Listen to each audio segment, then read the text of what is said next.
తొలి విడత పంచాయతీ ఎన్నికల ఫలితాల అనంతరం పలు గ్రామాల్లో చిత్ర విచిత్రాలు వెలుగు చూస్తున్నాయి. నల్గొండ జిల్లా నార్కట్పల్లి మండలం ఔరవాణిలో బీఆర్ఎస్ మద్దతుదారుడు బాలరాజు ఎన్నికల్లో ఓట్ల కోసం 10 లక్షలకు పైగా ఖర్చు చేశాడు. తీరా ఫలితాల్లో 448 ఓట్ల తేడాతో ఓటమి పాలయ్యాడు. దీంతో కుటుంబ సభ్యులతో కలిసి దేవుడి ఫోటో, పురుగు మందుల డబ్బా చేత పట్టుకుని ఇంటింటికి తిరుగుతూ ఓటుకు ఇచ్చిన డబ్బులు తిరిగి ఇవ్వాలని అభ్యర్థించాడు.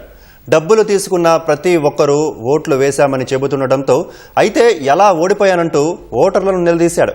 దేవుడిపై ప్రమాణం చేసి ఓటు వేశారో లేదో చెప్పాలని, వేయకపోతే తాను ఇచ్చిన డబ్బులు తిరిగి ఇవ్వాలని డిమాండ్ చేశాడు.